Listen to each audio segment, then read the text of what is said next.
Senator Elizabeth Warren is now the first person to have thrown her hat in the ring for 2020, which means the 2020 Democratic primaries have already begun, although a lot of you have already figured that with a lot of the attacks escalating against Senator Bernie Sanders. Very interesting, but another topic for another time. Now, Warren recently released a campaign ad and outlined a platform for, taking on corruption, putting forward progressive policy like Medicare for all. Now, some of the stuff that was lacking, however, was basically a clear climate change agenda. Now, that was pointed out by a lot of progressives who are like, hey, wait a minute, some of this stuff sounds really good. I mean, we have, workers owning 40% of, the company that they work for. Well, that's wow, that's huge. Medicare for all, as I said before, and other policies. But look, we have 12 years left to completely transform our energy system away from fossil fuels. So that's really, really important. And on that, we need bold solutions. And any Democrat that is going to be president has to be 100% committed to that position, a Green New Deal. And if you're not going to get support, especially from a lot of younger people who actually want a world or want to live in a world that is habitable. Now, after Warren was called out, she quickly corrected herself, and according to Axios, now says that she broadly supports the push for a Green New Deal. Now, if you didn't think progressives were having any sort of impact on the party, well, this is a pretty good example. Elizabeth Warren is a Democrat. She's one of the more progressive members of the Democratic Party, and she is, of course, also loved by some of the establishment, or is at least more friendly, by members of the establishment than, say, somebody like Senator Bernie Sanders. So now, anyway, an aide to the senator told Axios that Warren backs the proposal that includes shifting the U.S. to 100% renewable energy in the next decade. Now, this staffer said, quote, Senator Warren has been a longtime advocate of aggressively addressing climate change and shifting toward renewables, and supports the idea of a Green New Deal to ambitiously tackle our climate crisis, economic inequality, and racial injustice.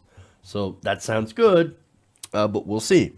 Now, the Green New Deal, of course, is slated to create 10 million jobs over the next 10 years, while, putting Americans back to work, creating sustainable energy and infrastructure, while, and this is the key part, rapidly transitioning away from fossil fuels in order to stem the climate crisis. So this is 100% renewable energy in 10 years. That is very, very ambitious. And having the first presidential contender to come out and announce running on the Democratic ticket is actually really significant. Now, why is this so significant? Why am I making such a big deal of this? Because I think that this sets the trend. Whatever issue progressives have with Warren aside, and there are, of course, several issues, and I don't want to go over it, but look, for example, I guess I'm going to go over it. She didn't endorse Senator Bernie Sanders when it would have mattered in the 2016 primary. And she has addressed that, to be fair, and has said, you know what, maybe that was a mistake.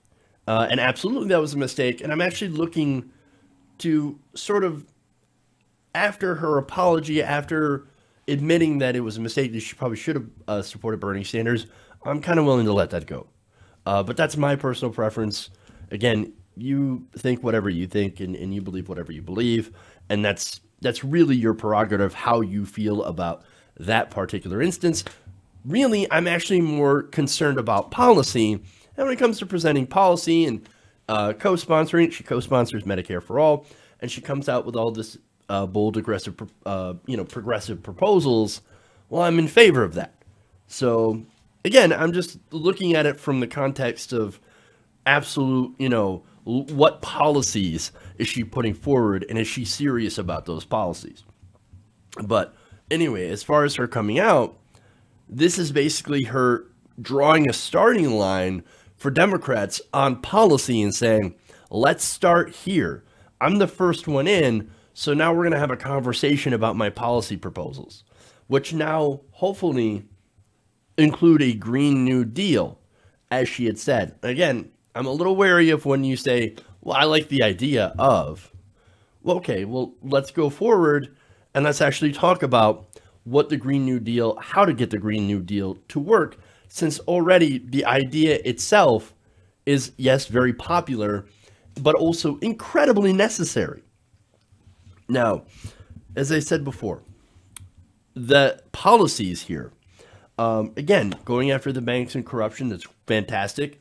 Making sure to have at least a public option when it comes to getting drugs, that's great. It's a good starter for, as we, try to get Medicare for all, which will obviously take a few years to properly implement, to at least have something in the interim that will lower drug prices. That's great. Again, 40% worker control of corporations. That's huge.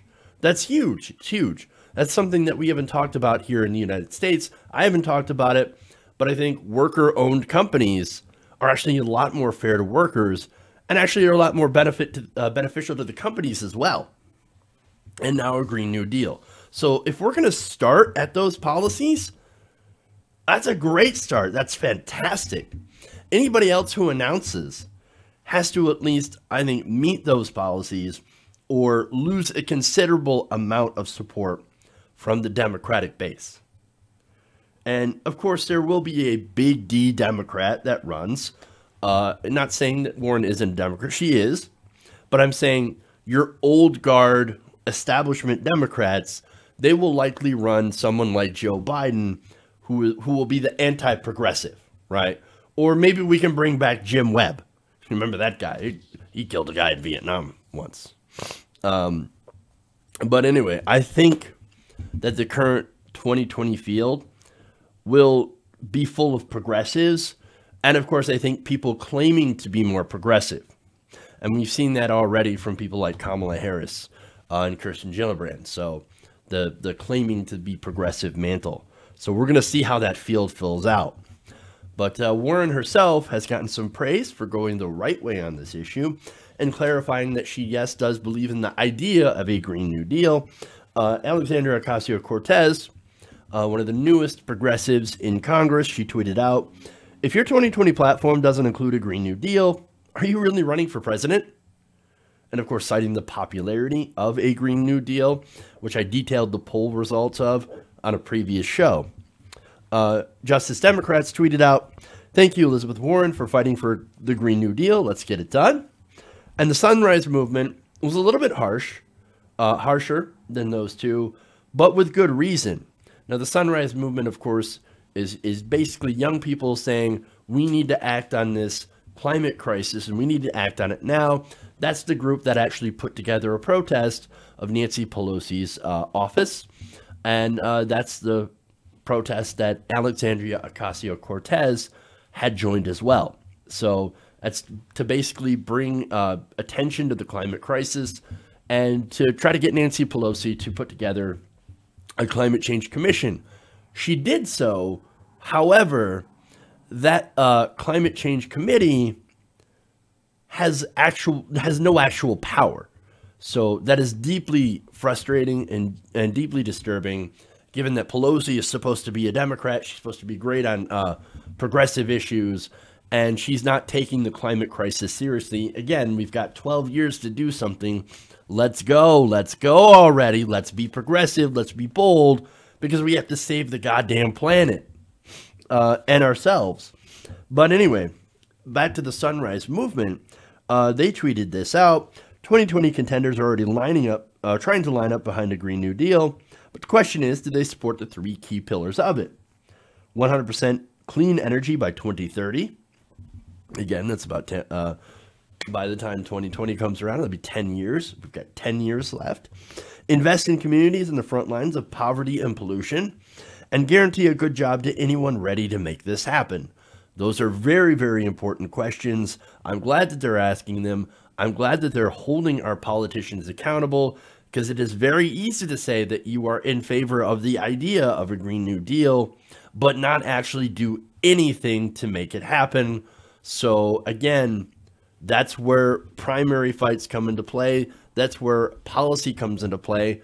And again, look, when it comes to Warren, she has been pushing some great policies. Now, again, she's also voted in favor of establishment positions, and her foreign policies is atrocious, right? And let's keep all that in mind when we examine people's records. But I think on something like this, look, I think that she has a pretty good track record of at least trying to keep her promises when she actually does policy to be 100% fair. But look, if you are one of those people right now, and I'm seeing this when we examine people's records, and after Warren announced, I'll tell you, I'm not I'm not on the Warren 2020 train, right? I'm waiting for Bernie 2020, but Bernie Sanders hasn't announced. I don't know if he will announce yet, or I don't know if he'll run even in 2016, or I'm sorry, 2020. But look, if you're one of those people that look at that and say, oh, no, you cannot attack fellow Democrats during this primary. No, you can't actually look at their records. You can't examine their voting records. You can't examine the policies that they are in favor of or what they've done in their past, because that will hurt them against Trump. You have to understand that you are stuck in 2016. You are stuck in the past. You're using a playbook that is deeply outdated, right? You don't understand the simple truth that the Democratic base is no longer mobilized by, well, look, at least they're better than, at least our guys are better than the Republicans. Or in this case, hey, they're better than Trump at least. We tried that in 2016. Look what happened, right? No, the Democratic base is mobilized by bold progressive policy made by people who have actually earned our trust by putting forward that policy. And as for Warren, as I said before, she's been really good on issues, a lot of issues. She hasn't been so good on some of the other issues, as I mentioned, foreign policy and things like that.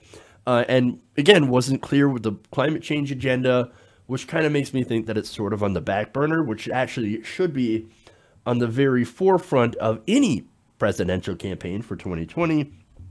But that said, when it comes down to it, I don't think that at the end of the day, she would be a terrible choice. She wouldn't be a terrible choice, especially compared to what the establishment will likely try to serve up.